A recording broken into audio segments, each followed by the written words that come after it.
Hello, everyone. Thanks God it's another beautiful Friday, and welcome back to Coffee Chat Season 3, where we brew amazing conversations and inspiring stories. My name is David Noveno, your host for Season 3. Ayan mga ka-coffee mates and ka-coffee cakes, because it's another beautiful week, we have another special guest for today. But before anything else guys we would like to thank first of course of our sponsors. Unang-una na dyan ang Hesinea Aesthetic Clinic. If you want to have a beautiful, radiant, and glowing skin, punta na sa pinakamalapit nilang branches. So we do have two branches around Metro Manila. First is in Shaw Boulevard in Mandaluyong City, and another one is in NS Amoranto in Quezon City. So for bookings and treatments, you may directly contact them at 0929-275-1014 or 0906-208-8183. They are always open daily from 10 a.m. to 8 p.m. Yeah, and so if you want to have a beautiful and radiant, glowing skin, Hesinea Aesthetic Clinics. And also, we would like to thank our another sponsor, of course, Pamper City by OMG. So it's an aesthetic and wellness center, your luxurious escape. This is the very first and largest Pamper City in the Philippines. So if you want to schedule treatments and visit with them, you may directly contact at 0945-203-9888. Their location is at 107 K1 Center by Prestige in Asiana City, Parañaque City. So, Pamper City, your luxurious escape. Ayan, nabulol pa tayo. And also, we would like to invite everyone to please do like, follow, and subscribe to our official fan pages for in Facebook and in Instagram. Siyempre, unang-una dyan ang Ignis Novus Artist Management. And in TikTok, that's at ignisnovus.official. At syempre, hindi natin pwedeng kalimutan ang other mother production. So for Facebook and Instagram, you may also like, follow, and subscribe at First Sun Production. And if you want to replay our contents, educational contents yan ha, yan, and also watch the sneak peeks of our upcoming theater shows, mga short film series, and also even corporate events, punta na kayo sa YouTube account namin at First Sun Creatives. Ayan, and also, syempre, our MWF live streaming with Ignis Novus Artist Management. Unang-una na dyan, Chikahan with Mami Ray, that's every 7 p.m. Mondays. And every Wednesday naman, we do have Up Top Download Podcast with Caleb Alvarez and Charles Leon Partido. Yan, and of course, every Friday naman ang Coffee Chat with the Ven Noveno. So make your 7 p.m. a habit with Ignis Novus Artist Management. Ayan, so guys, hindi ko napapatagalin pa. Siyempre, ang our special guest for today, siya lang naman ang nag-iisang stage manager and floor director ng First Sun Production. He is also a theater and screen actor and a visual artist. Ayan, let's all please welcome, guys, Jello Leonora. Hi, Sir Jello. Sir Jello. Hi, David. Napaka-formal naman. Just to let you know, guys, no, we call him SM kasi syempre ang ating stage manager for First Sun Production. So, welcome to Coffee Chat, SM. Yeah, it's my first time na makarating sa Coffee Chat. And pumato muna tayo sa mga audience. Hello dyan sa mga audience, sa mga nanonood. Magandang gabi po. So, good evening. yan, SM Jello, we have coffee here. So, gusto natin, chill-chill lang tayo dito while we're having conversation. So, ayan, hindi ko pa nasasabi but take a sip whenever you like it. Ayan. Basahin nga natin, ang aga, meron ng mga naghuhulog ng mga comments natin dyan. Yan, tignan natin. Unang-una si Gail. Hi, Gail! Hi, Gail! Yan, good evening. Yan. Hello, Mama Ray. Also, Charles Dion. Uy, Charles! Good evening. Hi, Ayan, Charles. magandang gabi sa'yo. Mami Ray, of course, magandang gabi. Masayang kwentuhan nito. Ayan. Good evening po sa inyo lahat dyan, sa mga naka-tune in sa atin, sa kanilang mga bahay. So, SM Jello, this is just like a warmer question lang, no? Para makilala ka naman namin. Sino ba si SM Jello? Paano ba siya nagsimula as a stage manager and a floor director? Way back 2017, so I started as production assistant sa production ni Direct. So, frontline pa siya. I started as production assistant and then after nun, so after how many years, nagkaroon ng wedding event si Derek sa Tagaytay. And then, so that time kasi, nagtuturo na ako eh. So, from production assistant, and then, so nagpunta ako ng teaching. And then, so, that time, so after pandemic yon. So, after pandemic, nagkaroon ng wedding event si Derek sa Tagaytay. And kinuha niya ako as a stage manager. So, from that time, nag-start na yung journey ko as a stage manager. So, from wedding, and then so tapos kinuha ko ni Direk as a stage manager sa mga theater productions niya, and then so sa mga corporate events na din. Wow! Ang haba ng tinakbo natin ng journey, no? Kasi if I'm not mistaken, before ka pa nag-start kay Direk, naging staff ka na rin previously, di ba? So, talagang mag-start ka talaga sa pinakamababa, yes. Which is mas maganda kasi mas alam mo yung pinakamaliit na details. So, from as production assistant, kasi mas marami kang gagawin nun. And as a stage manager naman, ikaw yung magbibigay ng mga instructions sa mga production assistant kung ano yung mga kailangan nilang gawin. Yes, correct. At I can attest on that. Very keen to detail si SM Jello. Mawala lang ng konti sa pwesto. Nako, maghanda ka na. No, hindi. It's actually a good... he's being strict in a good way. Kasi syempre nga naman, sa dami ng ginagawa natin sa isang production, kailangan systematic lahat, nakaayos. Systematic, di ba? Marami nga nagsasabi sa akin na sa production, masyado daw ako masungit.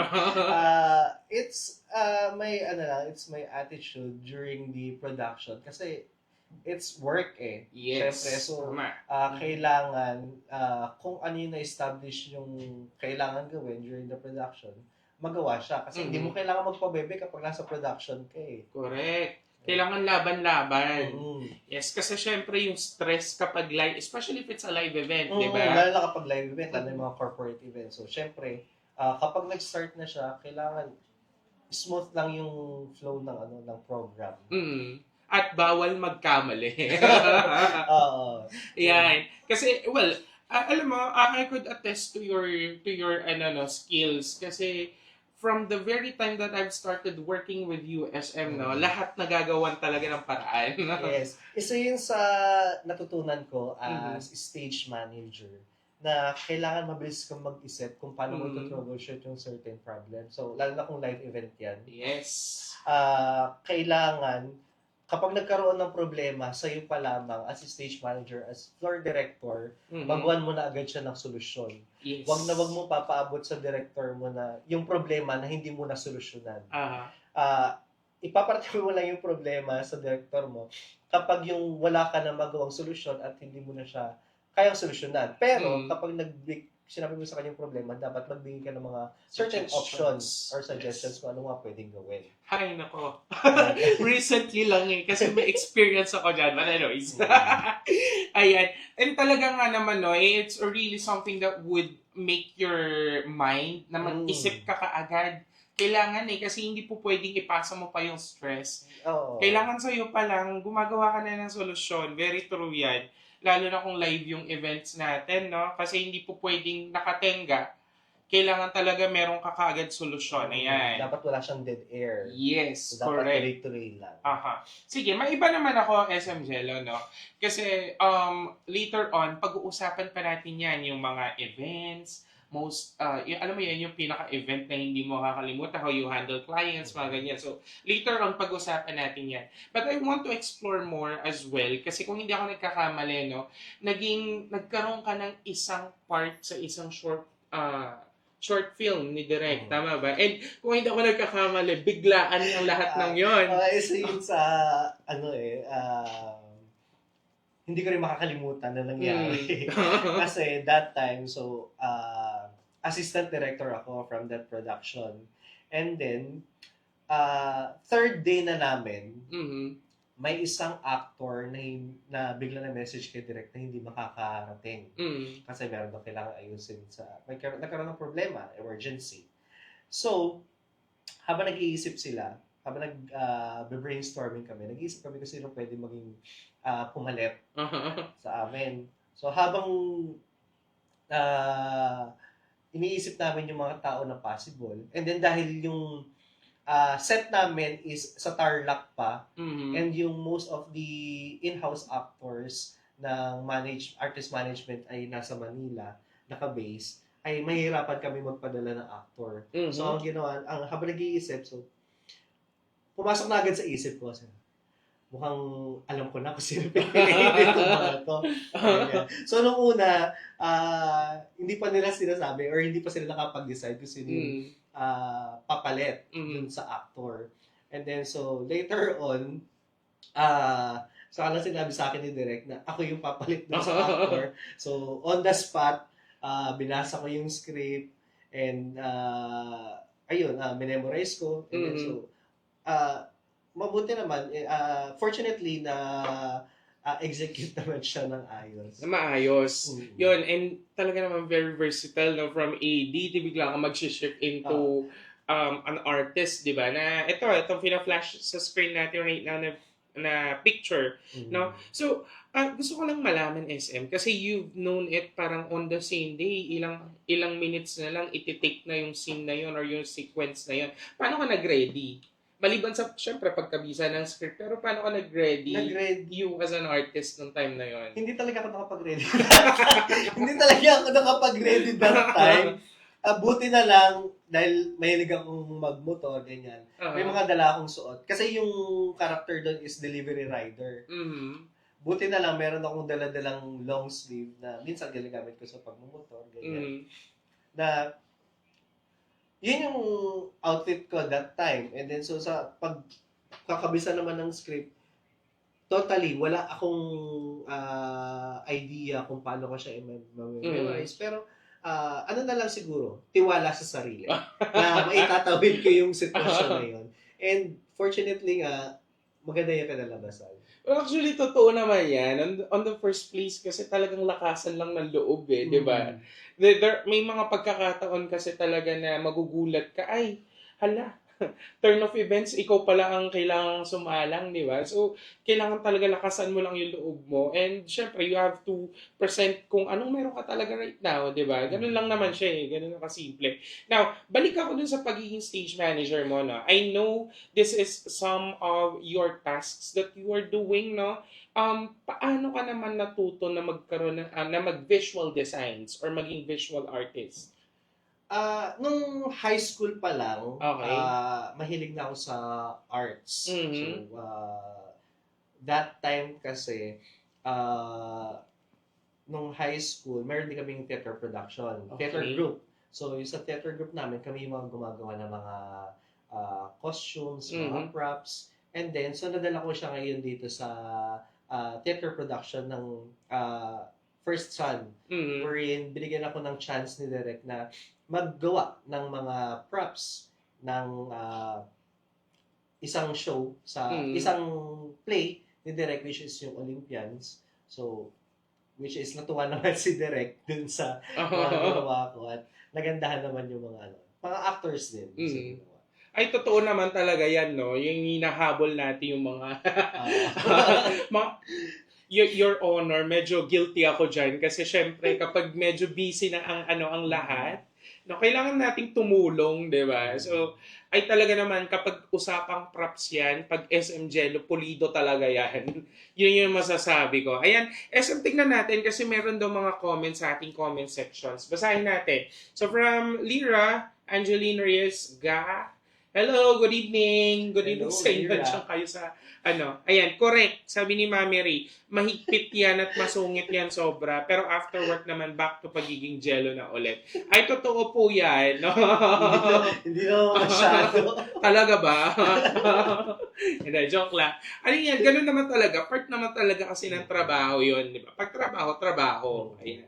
At sobrang creative yan ni SM Jello. Yan lahat may solusyon sa kanya. Dagdag po ni Mami Ray. Yan, from Ryan Alminye. Good evening, oy Ryan. Magandang gabi sa'yo. Yan, may question si Mami Ray for you. Bakit mo daw ginive up ang teaching? Mas enjoy ka ba sa pagiging SM? Yan. Kasi, just to let everyone know, you're a licensed professional teacher, Yes. di ba? And major in mathematics. Oh, kabisado ka. Mathematician po ito. Ayan. Pero yun nga, bakit mo daw, ginive up mo ba totally ang pagti-teaching? Or is it something na gusto mo for now ito muna ang pursue? Yeah, hindi ko naman talaga siya totally give up. Mhm. So siguro, dumating lang siguro yung time na gusto ko mag-explore ng ibang pagkakaabalahan. Okay. Ganun. And kasi nagturo ako for 4 years sa isang private school. And then, that time kasi is naabutan ng pandemic. Okay. So, syempre, lahat nahirap. Lahat naman naapektuhan eh. Mhm. Lahat nahirapan.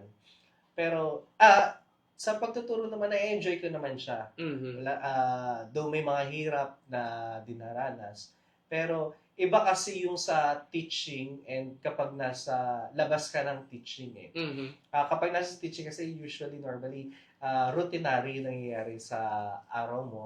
And then, so siguro, inisip ko muna or na-realize ko na gusto ko munang mag-explore ng ibang industry. Mhm. And para labas ko pa yung aking creativity, which is dito nagagawa ko ngayon sa First Sun Production. So if you do have like an opportunity in the future, let's say nagsabay ang opportunity ng pagiging SM and alam mo na, teaching courses, which of the two yung pipiliin mo? Bakit naman tayo mamimili kung pwede natin magsabay? So bagay, may totoo yun. Kaya lang kasi, Prioritization, kung di ba? papipiliin ako sa dalawa, siguro titignan ko yung gravity ng pangangailangan, ng need para sa akin. So kung hired naman ako as teacher, so kailangan 5 times a day, kailangan ko mag-report. So kailangan kong gawin yun. And then if kailangan naman ako sa production, so kung meron akong bakanting oras, bakanting araw, Saturday or Sunday, so pwede ko naman siyang gawin. Magra-react sana ako kanina eh. Gravity. Hinihintay mo ba? Kaso dumire-diretso ka, so hindi ko maipasok. So yun. Well, actually, totoo yan, no? It's really a matter of how you're going to prioritize and manage your time. Depende eh. Yes. Yes, you have to give dedication as well sa work mo. 'Di ba? Kasi kailangan mo siyang pagpilian or hindi pagpilian, diba? Rather, paano mo siya isisiksik sa schedule mo. Yes, tama. Yan. Kailangan lang talaga maparaan ka sa ano. At saka, understanding. So, in both sides, so siguro kailangan maintindihan kung bakit hindi ka makaka-attend sa sa teaching. Halimbawa, kung hindi ka makakapasok, kung maluwag naman yung schedule mo, correct. Okay lang na dun ka sa ibang gawain. Yes. At ang favorite na motto ko ni SM Jello, gagawan ng paraan. Yes. Lahat may paraan. Ayan. So, may comment ata si Emmy, no? Emmy Felix is also one of our SM as well, no? In theater. No, ayan. From Emmy, sabi niya, mahal ko yan. Miss you, my seductive sister. My seductive. Dapat gagalan yun. The first daughter of the legendary director. Rod Merckx. Ayan. Mami Ray, walang ready si SM dyan sa movie namin. Acting agad dyan. Ask mo sa kanya ilang takes yan. Ilang tanong. Ba't hindi pa ikaw nagtanong, Mami? si Mami Ray naman, sinabi ko na nga kanina na, maganda yung kinalabasan eh.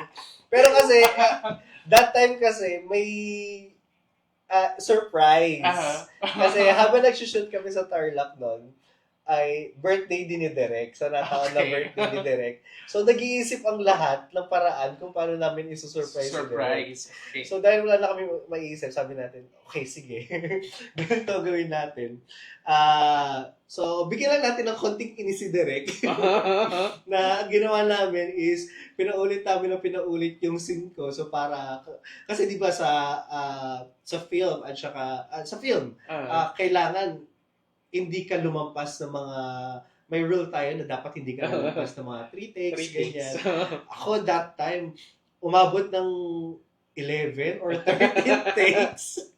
Tapos, nagagalit na lang si Derek. So, tsaka namin sinabi na na surprise. Binabi namin na happy birthday si Derek. Ganyan. So, memorable din talaga yung Speaking of memories na SM, now, mabalik tayo dun sa lahat ng hinandle mo as a stage manager or floor director. Alin sa mga events natin yung hindi mo makakalimutan? Ang hindi ko makakalimutan is yung sa Monumento 1896, nung unang beses na minount yung Monumento 1896, yun yung time talaga na sobrang na-touch ako nung naitawid natin yung first day ng show pa lang, 5 shows agad. And so, lahat sobrang gahol, and then so yung sa props, kulang pa din, hindi pa rin tapos. Night before the show, gumagawa pa ako ng props. Kaya nagugulat yung mga actors, bakit nakakagawa agad to ng props? Ganyan. Yes. Yan. And then, sobrang saya, sobrang fulfilling kasi naitawid natin yung panahon ngayon. Yung first 5 shows talaga. First show pa lang, tapos 5 shows agad. Ang ganda na kinalabasan. Yes, and hindi biro ang mag-mount, no? Lalo na kung bago at yung production na yun is new. Or, I mean, yung tulungan mo ko. Teka lang. Binumuo pa lang yung show. Ayan. So, papalabas pa lang siya. Ang hirap nun kasi you're going to start from scratch. Yes. Diba? Scratch. Tama talaga na gano'n. Sisimula ka talaga from nothing. Kailangan mo siyang buuin talaga. And it takes a lot of pressure din for prod staff kasi hello. Kasi kahit makailang shows ka pa lang, mga first 10 shows ng production, nakakapa ka pa rin eh. Yes. Hindi mo pa rin iniisip mo pa, tinitignan mo pa kung paano mo i-run ng maayos yung show. Yes, at dahil dyan na-nominate ang Monumento, di ba? Yeah, so and it's really a very, very memorable experience for everyone. Yan, isang karangalan. Mapabilang. Mapabilang, gano'n. Okay, so punta naman tayo sa corporate events kasi iba ang atake ng theater show from corporate events eh. And mas challenging ang corporate, lalo na if it's live corporate Yes. events.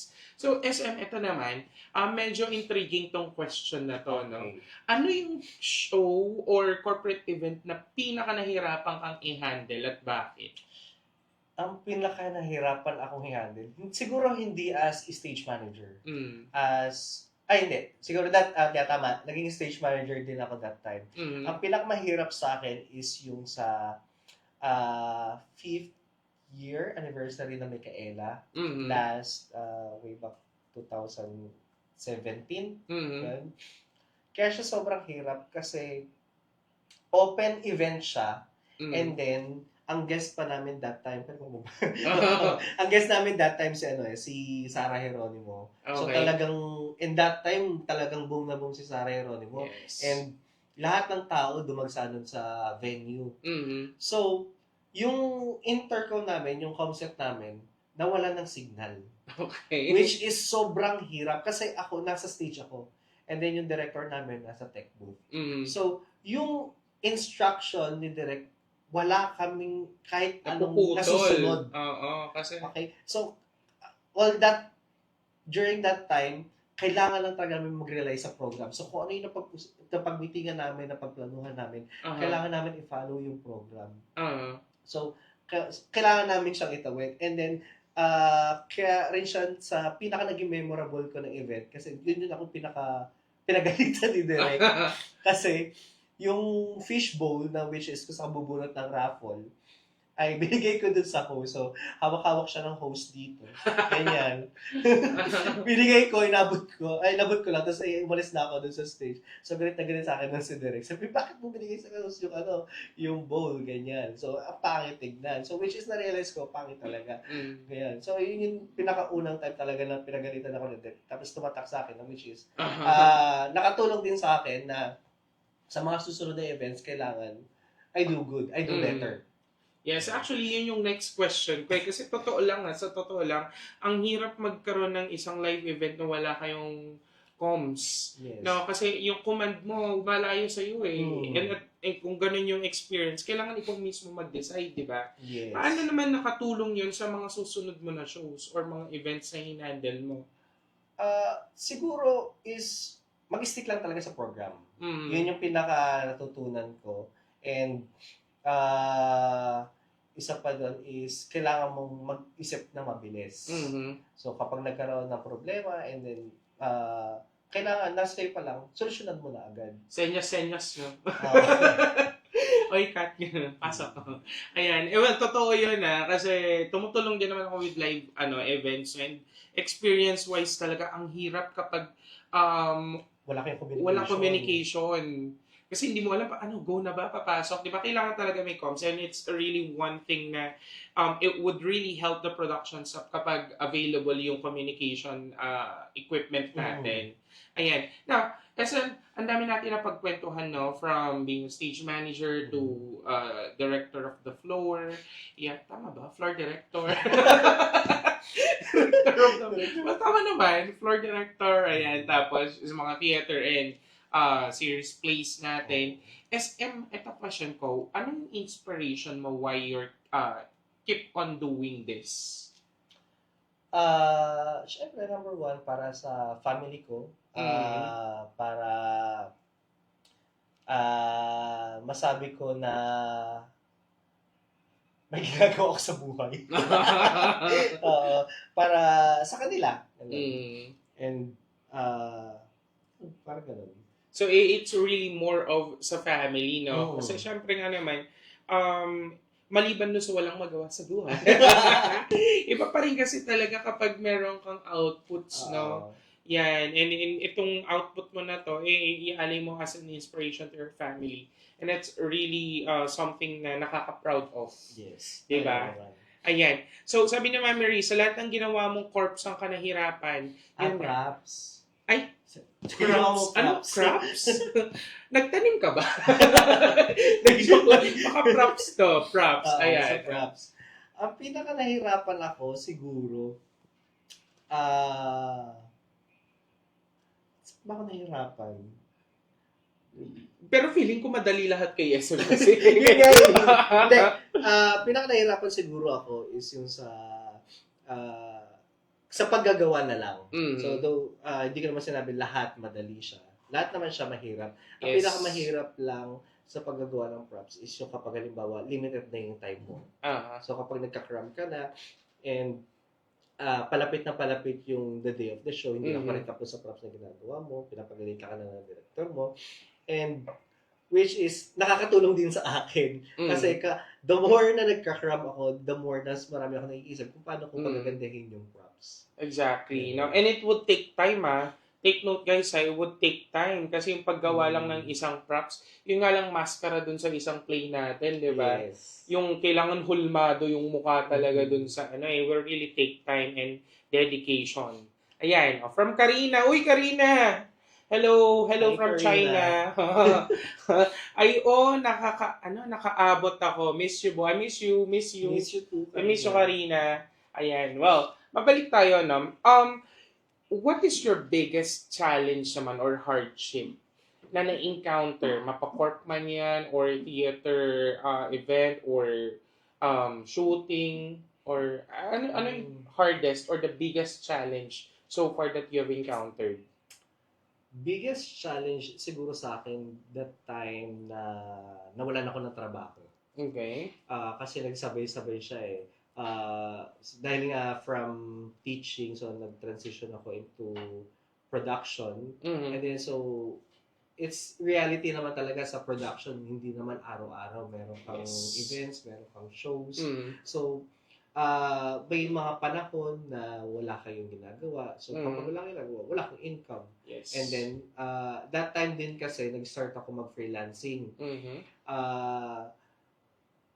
That time din is, nawala yung client ko, yung sa freelance. So, nawalan din ako ng income. And, sumabi din yun eh. That time din, nawalan yung trabaho ko, nawalan ako ng income. So, that time din is nag-break din kami ng ex ko. Which is, lalo nagpadagdag dun sa, lalo nagpabigat dun sa pinagdadaanan ko. And, mabuti naman is, na survive ko siya and ayun, nandito ako ngayon. Alam mo, curious ako dyan, no? Kasi na-witness natin ang mga pangyayari, no? Pero paano ka nag-move on with that? Kasi syempre, marami yan eh, financial, di ba? Even yung mental health mo, isipin mo, araw-araw, paano bukas, anong gagawin natin? No? Gusto ko na malaman, how did you manage it? Paano ka nag-leap into the next chapter? Wow, next chapter yun. Inumpisahan ko siya sa sarili ko. Okay. In-assess ko kung ano ba yung dapat kong gawin or inisip ko kung may mali ba sa sarili ko, may dapat akong ayusin, kung bakit ganito yung nangyayari. Huwag kayak. Kung bakit.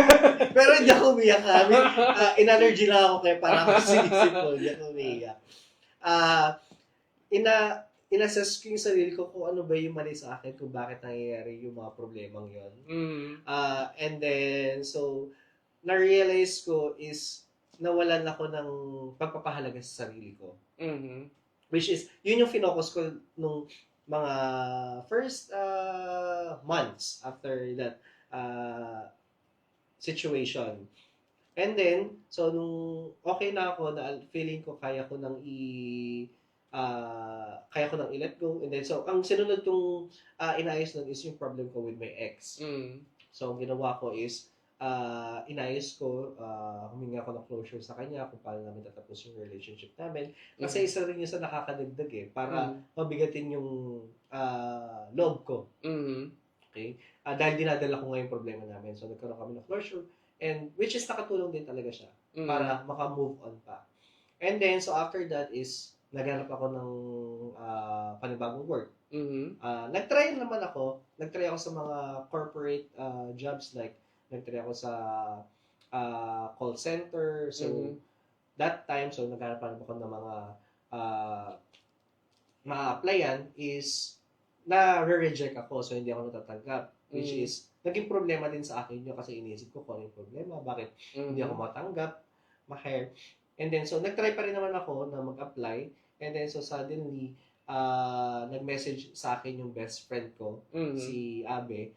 And then, meron siyang in-offer sa akin na freelance work, which is, ayun, ginrab ko para magkaroon ako ng work, magkaroon ako ng income. Correct. And then, so, hanggang ngayon, tuloy-tuloy pa rin. So, naka 1 year na, na still nandun pa rin kami sa client na yun. Ang bilis, no, di ba? Hindi natin na-expect yung mga ganong pangyayari would bring us into something na, ay, ito pala yung mag-lift up sa akin in the next future. At iba talagang nagagawa ng heartbreaks. At saka, isa pa nun, bukod dun sa mga, sorry, bukod dun sa mga ginawa ko para maayos yung sarili ko is, syempre, thankful din ako dito sa bahay ni Direk kasi isa ito sa mga naging tirahan ko nung that time na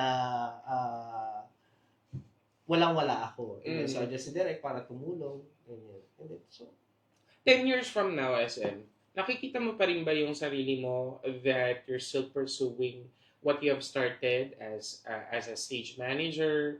Or do you have any plans in the future na, uy, kung may opportunity, grab ko ulit yung pagiging teacher? Yeah, hindi sa hindi sa sabihin natin lang wala akong goal in life. Kasi actually ang pinaka-main goal naman natin is maging successful sa darating na panahon. Pero hindi kasi natin masasabi kung ano yung mga darating na sitwasyon sa atin. So, kung magkakaroon ng opportunity sa teaching, why not i-grab natin? And as stage manager, kung mag-level up man yung magiging trabaho natin sa production, why not din, di ba? So, i-grab lang natin yan. Yes, laban lang ng laban, di ba? Sabi na. Totoo nga naman, kasi 10 years is very like a big span of chunk siya ng life mo, isang dekada, di ba? Gawin nating 5. Siguro na lang, mabot pa rin. Gusto ko pa rin mabot yung pangarap ko na maging successful. Pero, syempre, dapat yung successful din is damay din yung buong pamilya ko. Yes. Yung parents ko. Totoo naman, di ba? When we are successing, dapat parating ka sa... Tama ba yung English ko? Basta pag nag-success ka, dapat natin mong kasama yung parents mo. Kasi sila ang kasama mo from the very beginning eh. Ayan. Uy, si Mama J! Hi, Mama J! Jason Lopez. So, parang hindi makasama sa bahay. Parang hindi makasama sa bahay. Teka lang, Mama J. Iintindihin lang namin yung comment mo. Ano daw pa rin? O, basta. Pabalikan ka namin, Mama J. We miss you, Mama J. We miss you. Paki-explain further. Ayan, going back ulit. Now, ang daming nangyari all throughout the years, di ba? Kasi, and we've nakita natin how... Talaga ina-observe ang monitor mo, O hindi, at least we have observed, di ba? Kung paano nagsimula, bumangon ulit, di ba? Tapos sa mayagpag, sunod-sunod na naman ang mga shows natin at mga events. And by the way, Direk Rodel, salamat pala sa bago nating setup. Ayan, dahil magpapasko na. Ayan. So, going back. Ayan, thank you, Direk. Ayan. And by the way, ayan, balik tayo ulit doon. So, ang daming nangyari all throughout the years, no? And talagang nakita natin how things change. Now, may mga umalis, may mga bumalik, may mga nagstay, di ba? Ikaw ba, SM, nakikita mo yung sarili mo na at some point of your current situation, meron bang point in your life na sa tingin mo you're going to, well, totoo naman kasi it's really happening right now kasi maliban with what we're doing right now here, may iba pa tayong trabaho outside, di ba?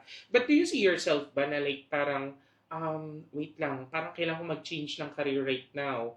Or maybe try ko yung ibang industry. Do you still have those kinds of plan right now? Right now, wala pa. So, nakafocus muna ako ngayon sa current situations na meron ako. Okay. Bukod dun sa freelance na meron ako, nag-graphic artist din ako sa isang printing industry. So, kailangan ko munang i-focus din doon kasi marami ding demands sa work. And then, so sa production, ganun din. So, dahil kailangan mo i-manage yung time mo, yes, doon muna ako. And then, so, siguro, saka na lang ulit ako lalabas sa, or mag-explore ng other industry siguro kapag sa tingin ko is maluwag na yung schedule ko. What's your biggest regrets? Biggest regret? Regret. Para biglaan naman yung tayo. Sorry na. Para biglaan naman yung tayo. Biglang mo yung pinasok yung tanong na On the yun. spot din. What's your biggest... Sige, dandahanin natin. What is your biggest regret? Hindi ko masasabi na regret. Paano? Sorry. Pinagsisihan mo na hindi mo siya ginawa. Something like that. Hindi ko ginawa is ang hirap ng tanong eh. Teka, coaching tayo. Dahil siguro, meron ka bang somehow at the point of life na parang dapat pala pinush ko to instead over this? May mga ganong what ifs ka ba in your life right now? Siguro as of now, wala pa. Kasi lahat na nangyayari sa akin ngayon is na-enjoy ko. Yes. And ito yung binigay na pinatahak sa'yo ng Papa God, kasi, Lord. Kasi andun yung trust ko kay God na dito niya ako dinadala sa path na to. So, kasi that time din, when I was at my lowest, talagang isinurrender ko yung sarili ko kay God eh. Sabi ko, Lord, kung ano man po yung gusto mong mangyari sa buhay ko, kung ano man po yung mga plans mo para sa akin, is tatanggapin ko na buong buo. So kung ano po yung mga na-experience ko ngayon is tatanggapin ko to ng buong puso at sisikapin ko na sisikapin ko na ano ba yun? I-push through. I-push pa. Pagbutihin yung kung ano man itong mga kailangan kong gawin. Yes, and because of that, no, ang dami-dami nating show right now, di ba, magkakasunod. So it's not only theater but also mga corporate events. Ayan. And, ano ba, sabi nga, may message ba doon? Ay, 5 years from now, director na si SM ng mga events, sabi ni Mami Ray. Oy, hindi lang 5 years, Mami. Ano ka ba? May upcoming na, di ba? May upcoming na siya ang ano. Yes, i-claim natin yan. Yes, claim natin yan, di ba? Tuloy-tuloy lang talaga kasi, as sabi nga nila kasi, if you're on the field, di ba, part na yun ng training ground mo eh. Di ba? So, no one knows anong mangyayari bukas sa mga makalawa, di ba? Ayan. Now, mali mo, mag-producer na din. Hindi pa siguro. Siguro kapag mayaman na tayo. Hindi pa kaya eh. Ito naman, SM, for those, our audience na nanonood right now and they wanted to, alam mo yun, gusto nilang pumasok sa ganitong industry. Anong masishare mo sa kanila na advice na you think that would help them, diba, to struggle? Ano ba na lumaban sa industry na to?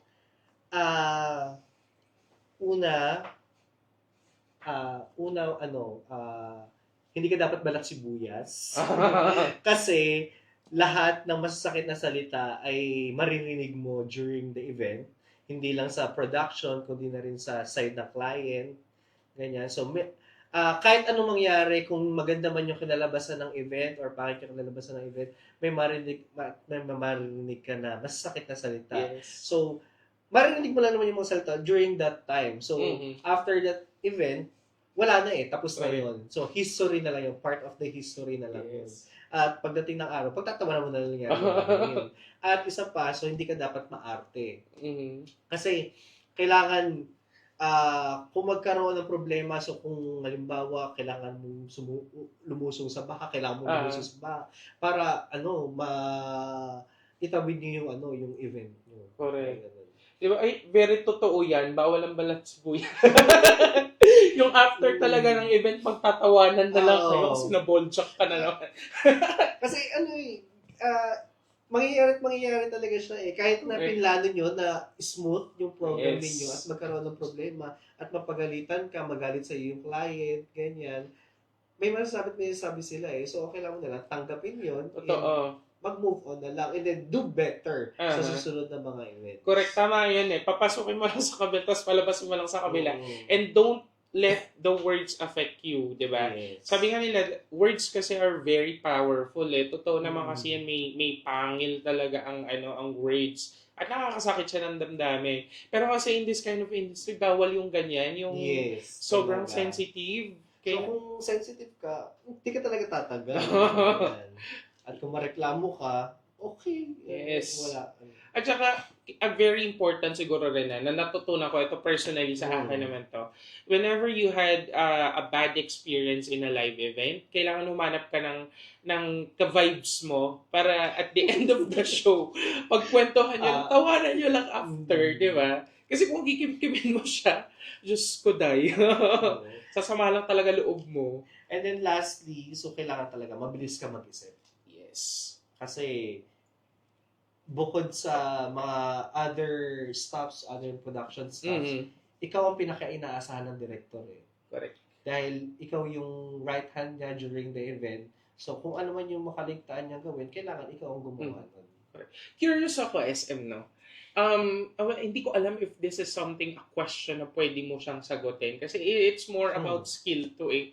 Ikaw ba personally, paano ka ba paano ka ba mag-isip technically as a stage manager? Kasi, di ba, we're talking about it a while ago na kailangan mabilis ka mag-isip, kailangan solusyon ka agad. Pero ikaw personally, paano mo ginagawa ng solusyon yung isang problema sa live event?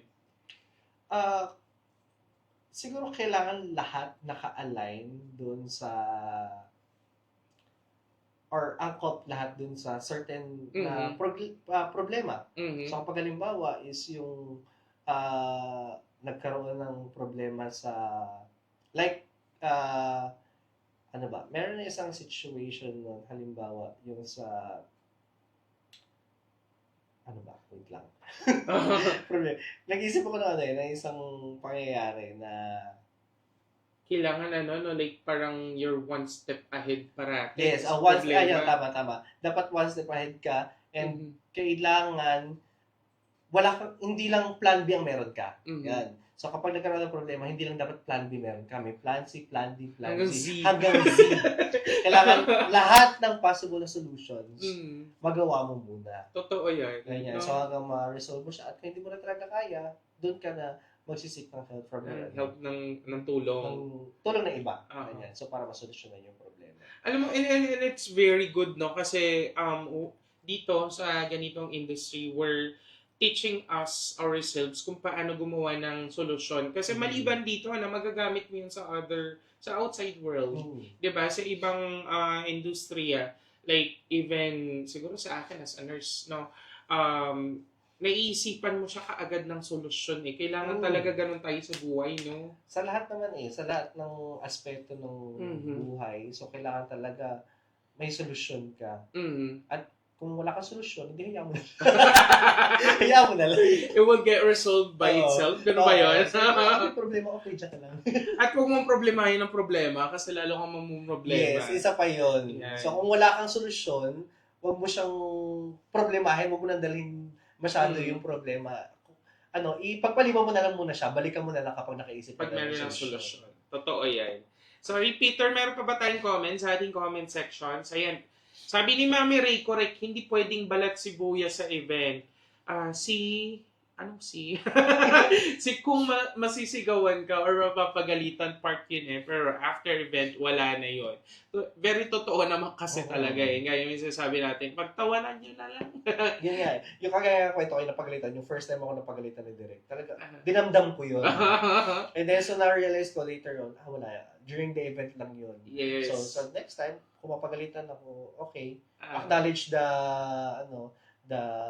napagalitan ka, and then so, kailangan, ayusin mo pa sa mga susunod. Yes. Bring the lesson on your next journey. Diba? Totoo naman kasi yan. Kailangan mo talagang, kaya nga sinasalang ka sa field para matuto ka, diba, ng mga bagay-bagay. Yes. So, it's very normal na magkamali. Pero, wag mo naman araw-araw. Try mo naman yung iba. Try mo naman yung ibang pagkakamali. Paulit-ulit. Paulit-ulit. Diba? Diyos ko, ang dami-dami. Ang dami-dami pwedeng pagkakamali. Paulit-ulit. Ibang usapan na yun. Mababatukan ka talaga doon. Di ba? So, ayan. SM, ito naman. For example, ito, medyo theoretical question lang siya. No? For example, no, kung mamamatay ka today, Bakit? Bakit hindi pa kanina? Hindi, kung mamamatay ka today and then you will get a chance to reincarnated. Ayan, ma-reincarnate ka in the future life. Would you rather choose to be you, ikaw pa rin, or gusto mo lang itry yung buhay ng ibang tao? Parang gusto ko yung maging halaman. Siguro, kung bibigyan ako chance sa ma-reincarnate, siguro, ito pa rin kung ano pa rin ako ngayon. Kasi, nandito ako ngayon dahil sa mga pinagdaanan kong problema noon. And,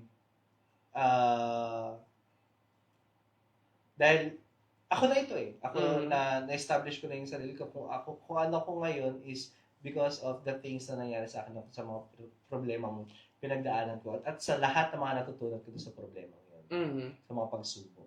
Totoo yan Kasi kailangan talaga kung if you want to choose on the same self like you, for sure marami ka pang gustong itry sa buhay mo, no?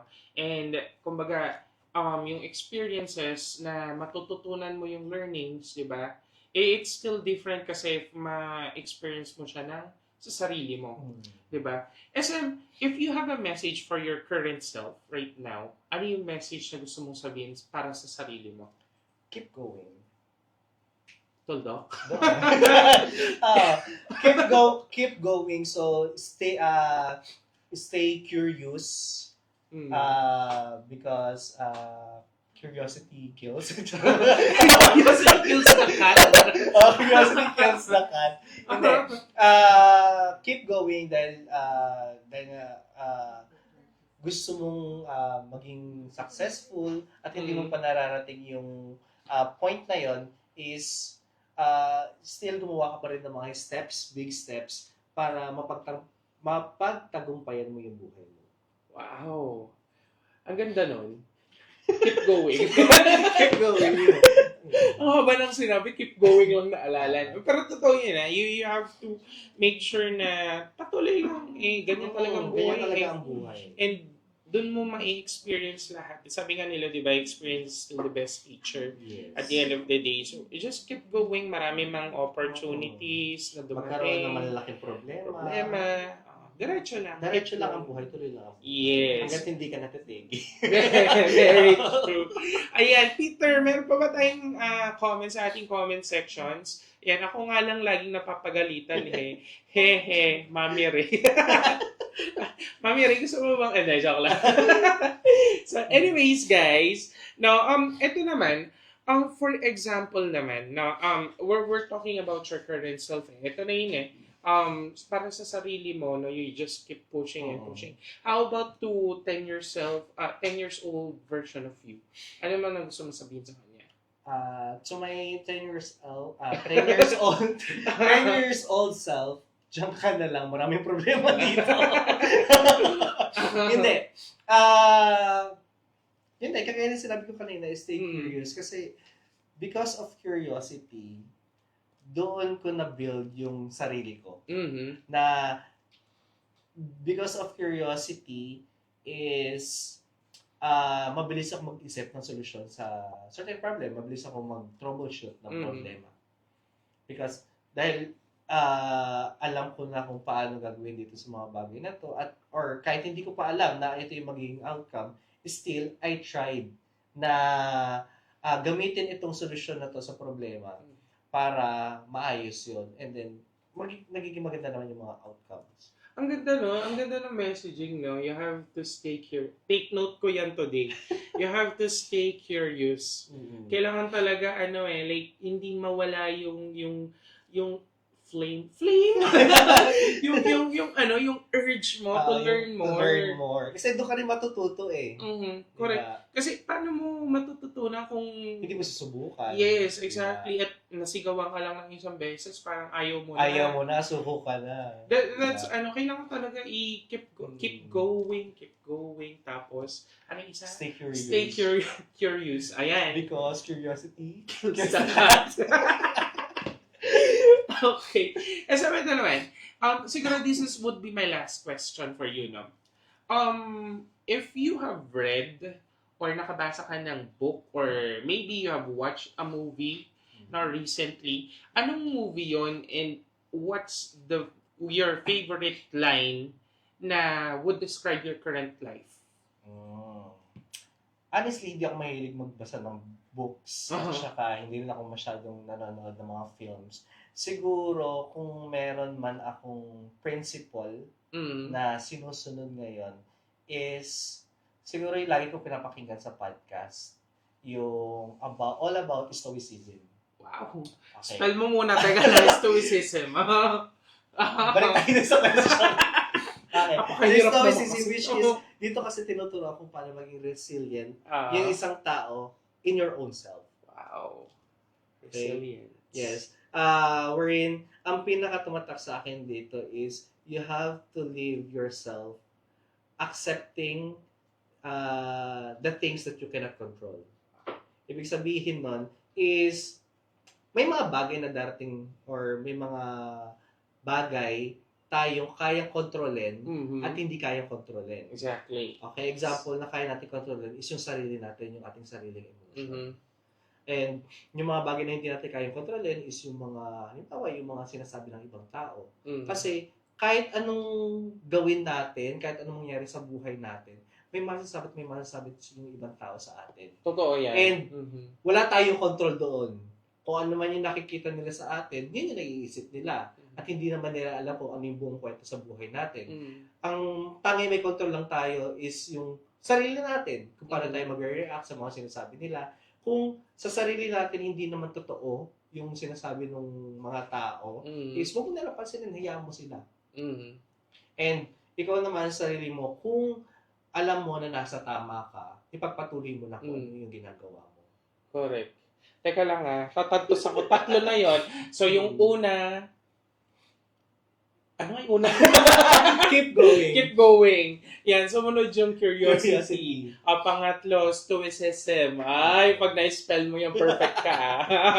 Ang hirap naman kasi. Meron pang-apat yung resilience, pero part kasi yun ng stoicism.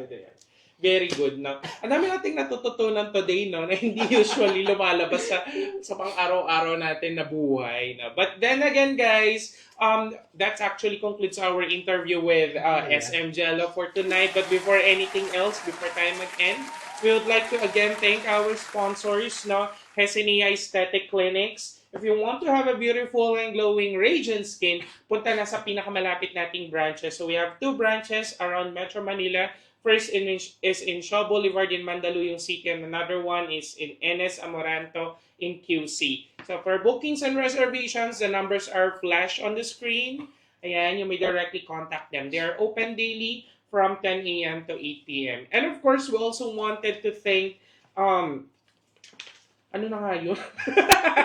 De joke lang. We also wanted to thank Pamper City by OMG, Aesthetic and Wellness Center. So, your luxury escape. Ayan, please directly contact them at 0945-203-98888 for 9888. Ang daming 8 na.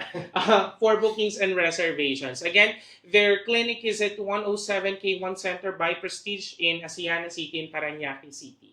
Ayan, and also again, guys, would like to invite everyone to please do like, follow, and subscribe to our official fan pages for Ignis Novus Artist Management. We have in Facebook and in Instagram, that's Ignis Novus Artist Management.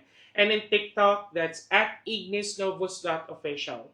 And syempre for First Sun Production, in Facebook and in Instagram, that's First Sun Production. And then again, if you want to replay our contents in mga short teasers for our upcoming theater shows, films, and even sa mga corporate events, no?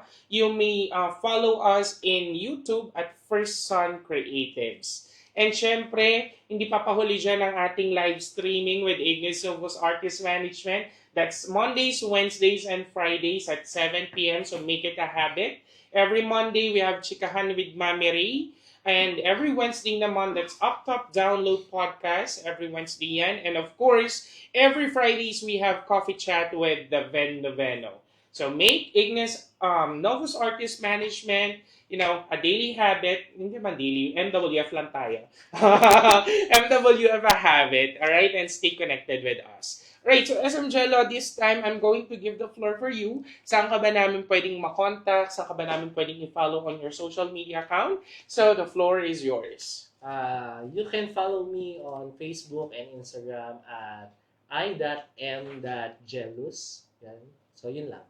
And may mga upcoming tayong shows. Yes, we have upcoming shows sa Bulacan. Okay, so Kasinhalaga, Olympians, Monumento, and Banaan. So if you want na mapanood yung mga shows namin, so feel free to contact us sa aming main page. Yes, correct. So yan. You can also contact syempre ang Ignis Novus Artist Management or the First Sun Production, no, for tickets and reservations. And of course, thank you so much, guys. My name is David Noveno, your host for today. So you can also follow me on my social media account in Facebook and in TikTok. That's David Noveno. And with my IG, it's king_mo_ako.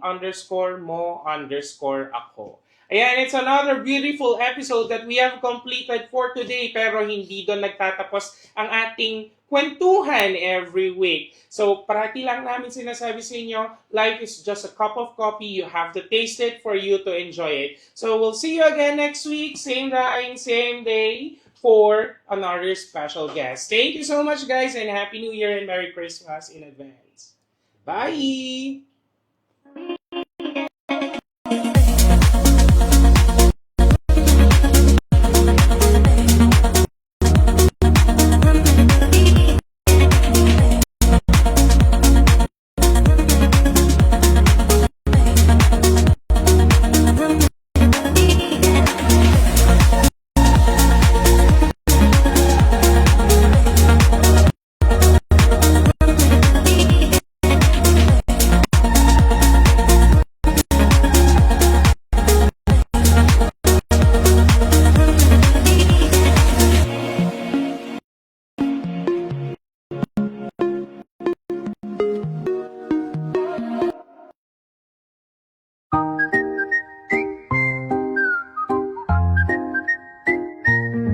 Step into a world where beauty meets grace, a pampering haven, a peaceful space.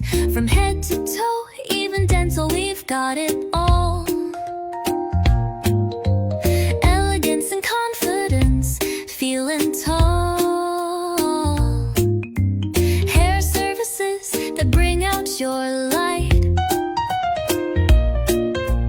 Pamper City makes you feel just right. Pamper City by OMG, your luxury.